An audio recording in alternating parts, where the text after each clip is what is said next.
그리고 이제 법인세 관련돼서 법인세 신고하는 부분은 이자 소득만 있는 지금 간단한 경우를 이제 말씀을 드리는데, 일단 법인세 환급 신고가 주 지금 오늘 내용인데, 비영리 법인은 모든 발생된 거에 전부 뭐 세금 내는 게 아니라 세법에서 열거된 거에 대해서만 세금을 냅니다. 그 중에 하나가 지금 우리 열거된 소득인데, 그 중에 하나가 세법에서 이자 소득은 과세 소득으로 분류하고 있어요. 그래서 여러분 단체의 경우는 이자 소득이 기본적으로는 세금이 다 과세가 됐는데, 대부분 여러분들은 모르고 그냥 넘어갔죠. 아무 없어도 신고 안 해도 이미 금융기관에서 여러분들의 이자를 지급할 때 이미 원천징수를 해서 세금을 부가징수한 거죠. 그래서 보면은 지금 나오는 게 비영리 법인은 선택적으로 법인세를 신고할 수도 있고 안 할 수도 있다. 그러니까 이미 원천징수, 금융기관에서 이자를 줄 때 이미 원천징수를 다 했으니까 원천징수한 걸로 세무신고 절차를 다 끝내버리든, 아니면 여러분들이 오늘 얘기하는 이런 법인세 신고를 별도로 하든, 그거 자체는 여러분 단체의 결정에 맡깁니다. 선택할 수 있는 거죠. 그리고 이 선택은 매년 바뀌어도 괜찮습니다. 올해는 신고하고 내년에는 원천징수로 끝내고, 그렇게 되면은 예를 들어서 여러분 단체가 보통예금에서 이자가 올해는 한 뭐 8만 원 정도밖에 안 들어왔다. 그러면은 신고 안 하고 그냥 끝내버려도 괜찮죠. 신고하느니 원천징수로 끝내버린대. 근데 올해는 정기예금이 계속 우리가 정기 넣었던 거, 그게 한 5천만 원 정도가 만기 해지되면서 이번에는 이자가 그래도 한 300이 됐다. 그러니까 그 경우는 원천징수 신고해서 환급 받으면 좋은 거죠. 그래서 지금 여기에서 나오는 얘기 자체가 이제 그 얘기가 됩니다. 그래서 법인세 관련된 신고 기한은 사업연도 종료로부터 3개월 이내니까 12월 법인인 경우는 3월 말까지 들어가는 게 되고, 그 다음에 지방소득세는 4월 말까지 신고하시면 됩니다. 그래서 이렇게 얘기가 되고, 그 다음에 여기에서는 이렇게 이제 그 소득에 대해서 이런 것들이 비영리 법인에서 발생하는 과세 소득이다라고 하는 부분이 됩니다. 그리고 여기 경우는 우리가 보통 보이는 것 중에 지금 이런 경우는 일반적으로 세금을 내는 건데, 여기에서 뭐 요 부분들은 세금을 안 내도 된다. 그래서 평생교육시설이라든지 사회복지, 종교단체, 그다음에 소액 마이크로 크레딧 대출, 이런 부분들이 우리가 수익 사업에서 제외되는 부분이죠. 근데 지금은 우리 여기 나오는 이자 배당, 그다음에 주식 양도는 우리 많지 않고, 그다음에 목적 사업에 3년 이상 사용했던 부동산 양도 차익, 이것도 여전히 이제 세금 안 낸다는 얘기입니다. 자, 요 얘기가 되고, 그다음에 이자 소득의 범주는 우리 금융 상품은 계속 다양하게 바뀌는데, 그 금융 상품이 다양하게 바꿔지지만 그 본질적으로는 어떤 리스크를 떠안고 가는 부분이냐, 아니면은 어떤 기간의 경과에 따라서 이자가 어떤 수익이 늘어나느냐 하는 부분을 갖고 이자냐 배당이냐 투자냐 아니면 사업이냐 이런 얘기로 나눠지게 됩니다. 그리고 여기서 중요한 거는 이자 소득 자체를 우리가 계산할 때는 현금주의로 계산한다. 실제 현금이 들어온 거 기준으로만 한다고 하는 부분 좀 설명드릴게요. 그 다음에 이제 오늘 이제 설명하려고 하는 본질이 고유목적 사업 준비금입니다. 고유목적 사업 준비금은 우리가 비영리 내국법인이 수익 사업이나 아니면 수익용 재산에서 발생되는 이익, 그게 100%가 됐든지 아니면 50%가 됐든지 어떤 기준에 따라서 일정한 금액을 나중에 이 돈으로 우리가 목적 사업에 쓰겠다, 아니면 외부의 지정기부금으로 쓰겠다 하는 용도로 별도의 적립금으로 관리하는 것, 그것을 갖고 우리가 이제 고유목적 사업 준비금이라 그럽니다. 그러면 별도로 정리하겠다고 하니까 그만큼을 비용으로 인정해 주는 거죠. 그러니까 다른 말로 이자가 이번에 300만 원 이자가 들어왔는데, 이 300만 원 우리가 목적 사업에만 쓰겠다 하고 별도로 빼두는 대신 300만 원만큼을 법인세 계산할 때 비용으로 봐주는 거죠. 그러면은 이자가 300이고 비용이 300이니까 결국 소득은 제로가 되는 효과가 돼서 세금이 하나도 없는 게 됩니다. 그래서 지금 보면은 이 구조 한번 이제 보시면은 계산 구조가 이자 소득이 제가 이번에 그냥 한번 크게 했어요. 이자 금액이 2억 3천. 그러니까 이자 금액이 2억 3천인데 고유 목적 사업 준비금을 2억 3천을 잡으니까 비용으로 했다는 얘기죠. 우리 이게 따로 쓰겠다. 하면은 과세 표준이 제로가 되고 이게 제로니까 산출세액도 제로가 됩니다. 그러면 이 2억 3천을 우리가 이자 받으면서 금융기관에서 3,220만 원을 이미 원천 징수를 했죠. 우리는 낸 거죠. 그러니까 세금이 제로니까 이 돈만큼은 돌려달라라고 하는 게 이게 이제 우리 법인세 신고하는 이 구조가 됩니다.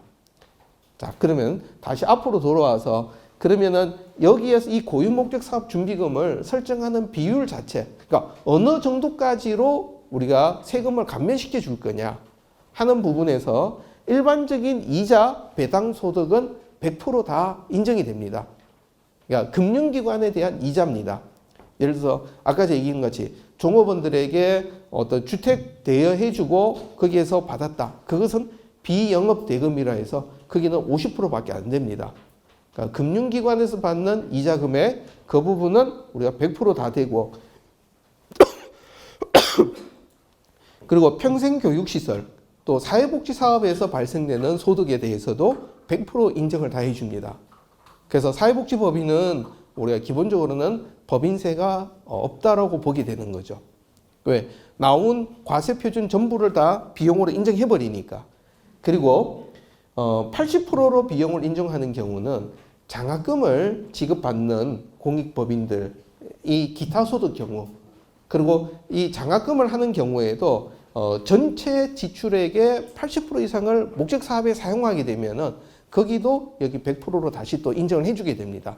그래서 그 경우는 다른 수익 사업이 있는 경우는 그거는 세부적으로 하는 업종과 이 성격에 따라서 더 한번 봐야 되고, 그 다음에 일반적인 경우는 일반적인 사업 소득에서는 50%만 저기 고목준비금 인정합니다. 그러니까 그 얘기는 50%는 세금을 감면시켜주고 50%는 세금을 내라 사업한 부분에서는 라는 기준이 되는 거죠. 그래서 정리하면은 이자 배당은 100%가 되고 나머지 일반적인 거는 50%고 장학법인이나 이런 경우는 80% 100% 사이에서 조금씩 차이가 있다라고 정리하시면 되겠습니다. 그래서 이 구조대로 하게 되면은 결국 신고서 하는 양식은 지금 요 여러분이 보시는 이 서식이 법인세 신고 서식입니다. 우리가 보통 어떤 주식회사가 하는 것보다는 엄청 간단하죠. 그래서 들어가야 되는 서식을 보면은 이 서식 하나 만들고 그 다음에 이 준비금이 얼마가 나오는지 조정하는 서식 하나가 들어가고 그 다음에 우리가 고유목적사업 준비금이 이렇게 사용됐다는 게 하나가 들어가고 그리고 사용된 내역이 어떻다 라고만 하면은 그거로 끝인 거예요. 그래서 지금 여기 나온 얘기 이제 처음부터 다시 한번 보면은 자, 이자 소득 여기 전체가 2억 3천이죠. 이거는 우리가 받았던 이자가 2억 3천이니까 크게 상관이 없는 부분이고 고유목적 사업 준비금은 2억 3천으로 해서 나머지는 다 제로하고 원천 납부세액과 나중에 우리가 내는 세금은 이만큼 환급받아야 된다. 근데 환급받을 때는 어디로 돌려달라 이 얘기가 되는 거니까 뭐 여기서는 우리가 별로 어려운 점이 없는데 여기 부분 그러면은 준비금 송금 산입 이게 뭐냐라는 게 이제 설명드릴 부분이죠. 준비금 송금 산입에 대해서는 여기 나오는 거 이 양식은 고유목적 사업 준비금이 법에 따라서 제대로 설정됐느냐라는 것을 보는 양식입니다. 자, 지금 우리 앞에서 보면은 과세 표준이 제로죠. 소득이 제로라는 얘기죠. 이게 제로가 되니까 여기에서는 이 소득 금액은 제로가 됩니다.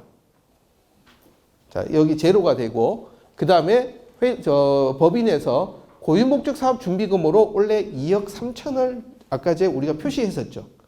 그러니까 그 금액 원래 비용으로 했던 금액이 2억 3천이다 하게 되면은 해당 사업연도 소득은 1, 2, 3 그냥 합계낸 거니까 숫자 그대로 와서 2억 3천이 되죠. 그리고 법인세법 29조 1항부터 1호부터 3호까지 금액, 요거는 이자소득, 금융소득, 배당소득 같이 100% 이 부분으로 들어가는 금액들, 그 부분이 여기에 들어가는 겁니다. 그래서 지금 여기까지 나온 거는 해당 사업연도 소득이 전체가 얼마인가를 설명하는 부분이고, 그 다음에 나와 있는 이 서식에서는 이자 소득을 제외하고 100% 되는 걸 제외하고 나머지 부분, 이자 배당을 제외하고 나머지 부분에서 여기 보면은 50%, 80%, 100%이 기준에 따라서 얼마가, 그러니까 단순한 금융소득이 아니라 수익용 재산이 아니라 수익 사업에서 얼마가 나온가를 계산하는 구조입니다. 그래서 지금 설명드리는 얘기들은 여러분이 그냥 잊어버리셔도 괜찮은 얘기입니다. 근데 조금 더 설명을, 이 양식을 더 자세히 보시겠다 그러면은 여기에서 우리가 고위목욕사업 준비금에 대해서는 결손금만큼은 우리가 이 한도를 이제 빼주는 부분이 되죠. 그래서 결손금 부분과 그 다음에 법정기부금 이쪽 부분들을 빼주면은 결국 수익 사업에서 발생되는 거는 이 금액에서 이런 부분들을 빼주게 되면 이 부분이 수익용 재산 제외하고 순수한 수익 사업에서 준비금을 비용으로 올리기 전 금액이 얼마냐. 제가 말이 상당히 좀 길게 꼬여 있죠. 근데 그냥 한마디로 하면은 결국 수익해갖고 쓸 수 있는 돈이 얼마냐 그 얘기입니다. 뭐 말은 고목준비금을 비용으로 넣고 빼고 막 이런 얘기인데 결국 사업에서 우리가 남았는 돈이 현찰이 얼마였느냐, 쓸 수 있는 돈이. 그래서 그 금액이 여기 나오고 송금 산입률이 아까 제가 말씀드린 같이 일반 사업인 경우는 50%가 되고, 그다음에 그 장학단체 이쪽들, 또 사회복지법인 쪽은 이게 100%가 되고, 그 비율 따라서 송금 산입 한도액이 나오게 됩니다. 여기 송금 산입은 지금 여기 이 부분 5번과 그 다음에 8번, 그 다음에 9번에서 요 비율, 수익사업, 수익용 재산과 수익사업에서 나온 비용을 합한 게 송금 산입 한도가 됩니다. 그래서 이 송금 산입 한도 금액이 단체가 고유목적 사업 준비금으로 잡았던 금액과 일치가 되니까 송금 부인액이 제로가 되죠. 근데 이 얘기 되게 이해하시는 게 지금 아마 어려울 겁니다. 그래서 그냥 쉽게 여러분들 하시면은, 여러분이 이자 소득이 있었다 하면은 여기에 숫자 지금 들어간 데가 있죠. 거기에다가 이자 금액을 그냥 옮겨 적으시면 됩니다. 그리고 이자 금액 옮겨 적으시고, 그 다음에 여기에다가 이자 소득 금액 적고 준비금 송금 산입에도 그 금액 그냥 적으시면은 신고서는 완성돼요. 그러면 세무서에서는 여러분이 이 서식을 100% 다 이해하고 냈는지 안 냈는지 시험 안 칠 겁니다. 그래서 그대로 들어가셔도 괜찮은 부분인데, 그거는 아마 한 번, 두 번 하시다가 보면은 이 내역이 이제 그림이 그려지게 될 겁니다. 근데 그 얘기는 우리가 세금 계산하는 구조이고, 한 단계 더 들어가서 이제 여러분이 관리를 하셔야 되는 거는, 그러면은 지금 요 표가 됩니다. 요 표는 뭐냐면은, 자, 원래 2억 3천만큼이 우리가 고유목적 사업 준비금으로 썼던 거죠. 그러니까 앞에서 고유목적 사업 준비금이라고 했던 얘기 자체는 우리가 이자라든지 뭔가 수익이 있었는데, 앞으로 이 돈을 목적 사업에 쓰겠다는 조건으로 적립금을 만든 거죠. 그렇다면 이 적립금 만든 게 언제 얼마나 써졌는지 관리를 해야 되는 거죠. 그래서 이 표 자체가 그 관리하는 표입니다. 그러면은 자, 지금 단기 원래 2018년이죠. 2018년도에 2억 3천이라고 우리가 아까 잡았던 거죠. 작년에 거 혹시 이제 여러분 갖고 있으면 작년 거 뒤져보면 작년에는 송금이 1,800만 원 됐다. 그 작년 거 신고했는 걸 보니까 작년도에 1,800이고 작년도까지 사용된 게 1,700을 썼다. 그러면 올해로 2월 돼서 남은 게 100만 원이 남아 있는 거죠. 그러면 여기에 이제 원래 우리가 쓸 수 있는 거는 결국 1,800에서 1,700 뺏는 100만 원과 2억 3천. 그래서 2억 3천 100만 원이 원래 쓸 수 있는 고목 준비금이 되죠. 이 준비금에 대해서 보니까 원래 쓴 게 해당 사업연도의 고유목적 사업 지출액, 이거는 2018년도의 지출액입니다. 근데 이 지출액은 여러분 여기부터 만들지 마시고 그 다음에 나오는 이 양식을 먼저 한번 정리하는 게 우선입니다. 그러니까 여러분들이 사업비를 쭉 썼던 것을 보고 사용한 걸 보고 그거 자체가 지정기부금, 고유목적 사업 준비, 고유목적 사업비, 고유목적 사업 관련 운영 경비, 기타. 그러니까 결국 원래 여러분들이 사용한 돈이 어디서 어떻게 됐냐라는 부분을 이렇게 정리를 하고 난 다음에 앞부분을 와야 됩니다. 그래서 예를 들어서 장학단체가 정기예금 이자를 갖고 쓰는 돈을 보니까 그 중에 뭐 교육된 장비도 사고 장학금 지급한 것도 있고 내부 관리한 임금비도 있고 사무실 월세도 있고 또 뭐 이렇게 왔다 갔다 하는 차도 있고 그다음에 적십자 회비에서 1억을 원래 지출했다라고 일단 정리가 된다고 보면은 그러면은 이 원래 전체 사용된 금액 1억 원이 여기 밑에 나오는 이 금액인데 이거를 앞에 발생된 데부터 차례대로 남은 금액만큼 여기 같은 경우는 1,800에 1,700 쓰고 100만 원이 여유가 있으니까 여기 100만 원을 먼저 잡아주고요. 그리고 나머지 9,900만 원이 원래 발생된 거에서 사용했다라고 표시하게 됩니다. 그리고 여기 같은 경우는 지금 제가 한 해만 넣어놨는데 이게 2016, 15, 14 쭉 들어가서 그때부터 2월 된 게 있으면은 거기부터 순차적으로 쭉 사용하고 내려오는 방식으로 해주시면 되죠. 그리고 남아있는 금액, 이 잔액은 5년 이내에 남아있는 금액은 내년에 가서는 이 1억 3천이 여기 위에 올라가게 되겠죠. 내년에는. 그래서 그때는 그 다음에로 이렇게 넘어가는 부분이 됩니다. 그래서 지금 이 얘기를 설명드리면서 이제 또 하나가 좀 복잡한 고민거리가 하나 있는 부분이에요. 그러니까 앞에서 얘기했던 출연재산의 운용소득 계산하는 이 부분과 여기 거 갑자기 여러분들 머리가 복잡해지기 시작해요. 그러니까 예를 들어서 장학재단 같이 그냥 정기예금 이자가 나와서 장학금만 지급하고 딱 끝난 데는 되게 이게 심플하고 간단합니다. 근데 그러지 않고 여러 가지 것들이 같이 섞여 있는 경우에는 자, 1차적으로 여기는 보니까 아까 지금 2억 3천이죠. 2억 3천에 대해서 5년 동안 써도 된다는 얘기를 하는 거죠. 근데 5년 동안 쓰는 건데 지금 여기에 보면은 지정기부금, 고유목적 사업비, 사업 관련 운영 경비 이건 뭡니까? 우리 말하는 일반 관리비라는 얘기죠. 기타 이건 뭡니까? 수익사업 아닌 나머지 부분에 들어간 거예요. 그러니까 이런 부분은 고유목적 사업준비금은 써도 된다. 그리고 이거는 5년 동안 써도 되는 거예요.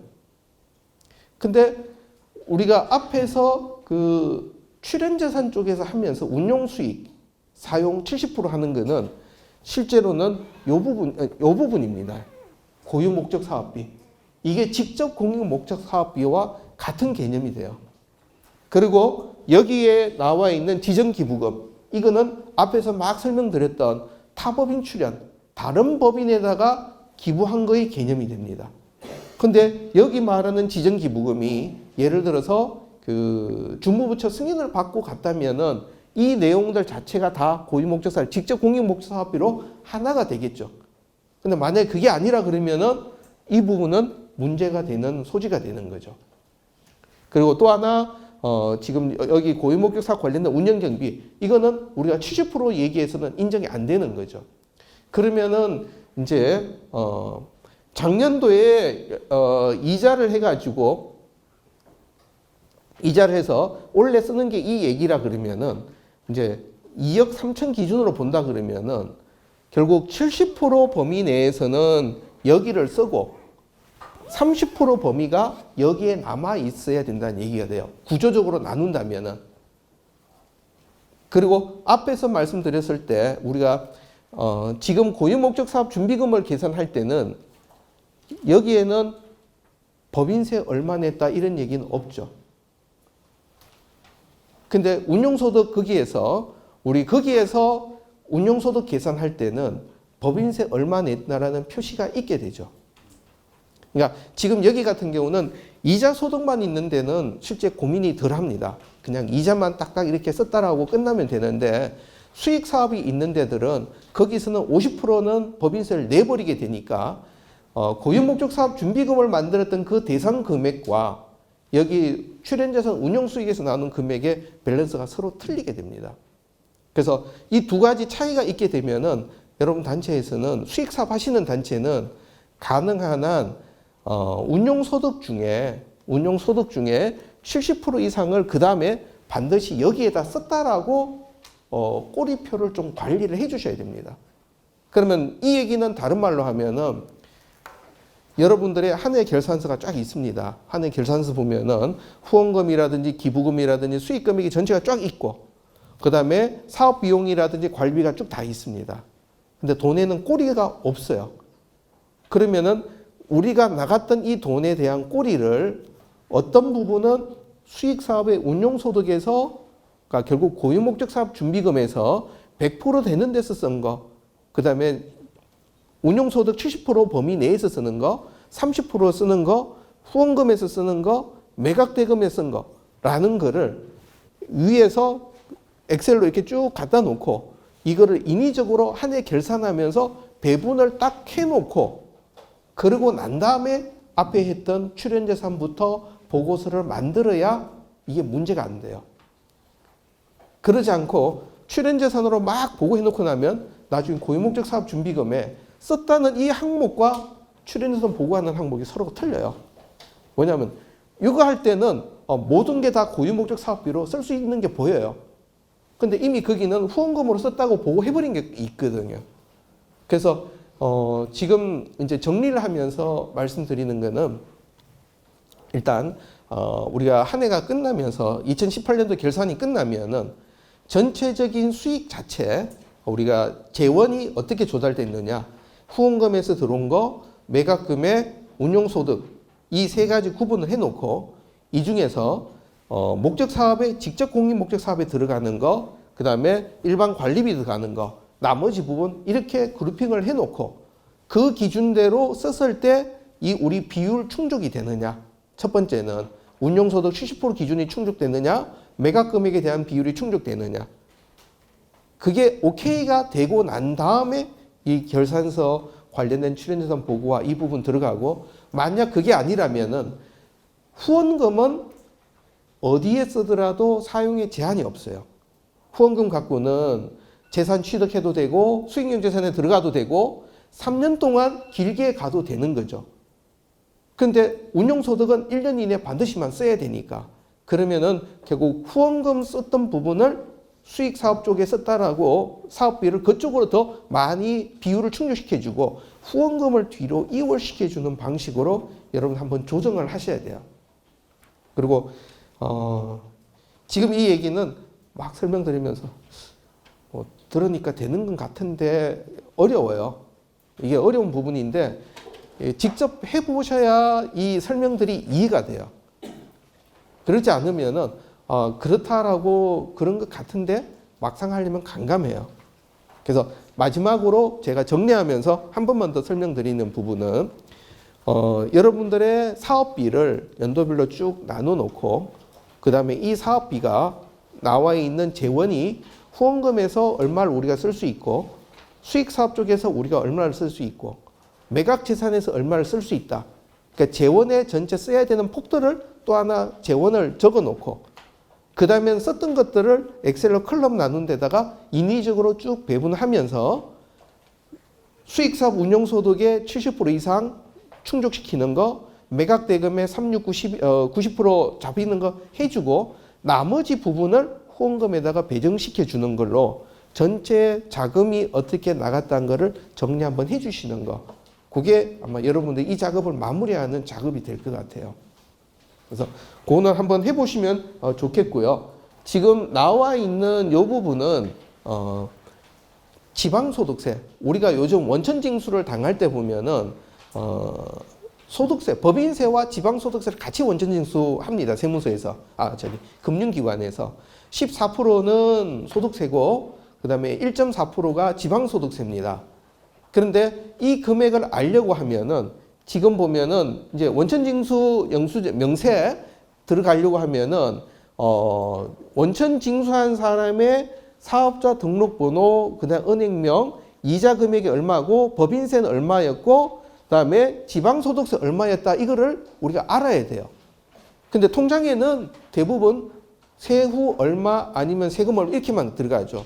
그런 경우는 지금 여러분들 그 통장 거래하는 은행에다가 우리 이때 거 원천징수 영수증 발급해달라. 은행에서 원천징수 영수증 발급을 받아야 됩니다. 그러니까 원천징수 영수증 발급받으면은 거기에 그 사람에 대한 인적사항, 금융기관의 인적사항이 여기 나오죠.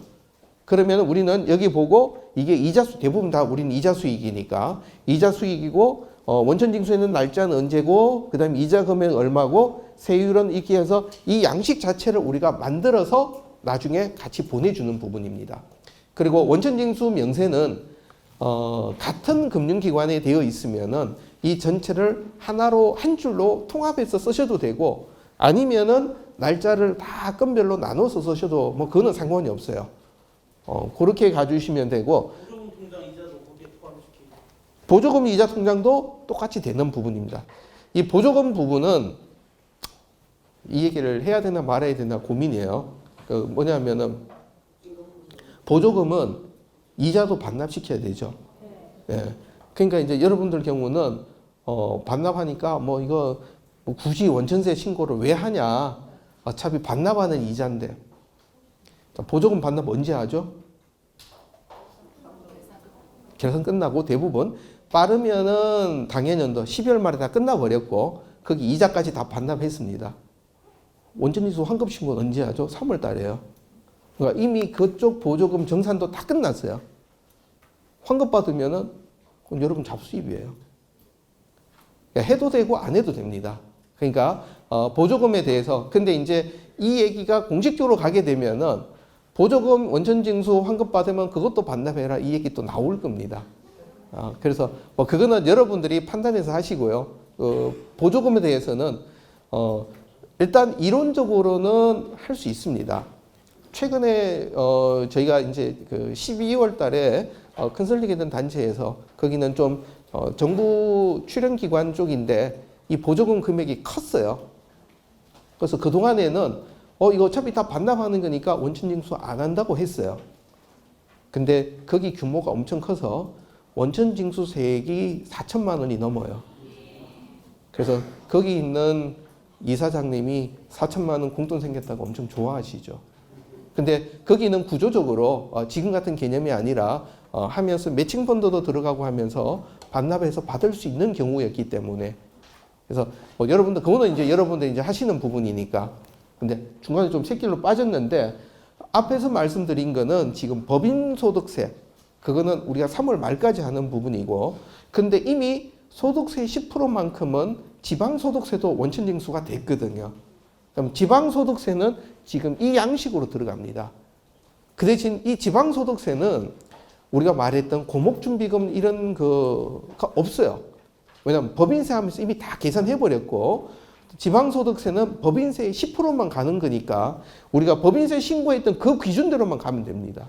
그래서 여기에 과세소득 이미 각 사업용도 소득에서 거기서 우리 법인세 할 때 제로로 끝내버렸기 때문에 그래서 여기에서 소득이 제로가 돼요. 제로 하고 그 다음에는 우리가 원천징수 영수증 갖고 확인했던 지방소득세 금액만 여기에다가 적어주고 나중에 밑에다가 환급받을 계좌만 적어주면은 그러면 지방소득세 신고도 끝나요.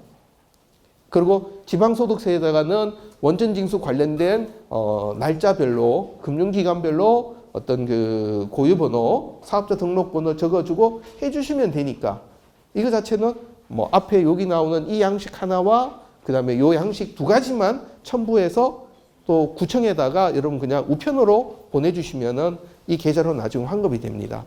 근데 이제 보시다가 보면은 좀 특이한 게 있어서 요것만 하나 좀 설명을 드리면은 이제 요 부분과 여기 얘기입니다. 법인은 지점이나 여러 군데를 다 총괄하는 한 군데에서 법인소득세가 신고가 들어갑니다. 그런데 지방소득세는 이 구청마다 다르게 들어가거든요. 그래서 예를 들어서 한쪽에서 전체가 얼마 법인세 환급이 지방소득 환급이 나온다. 그러면은 그 부분에서 종업원과 건축물 사용 공간 면적 비례대로 지점별로 막 나눕니다. 안분시켜 줍니다. 근데 여러분이 우리는 뭐 그렇게까지 복잡한 게 없고 한 군데만 한다. 그러면은 앞에서 제가 말씀드린 것 같이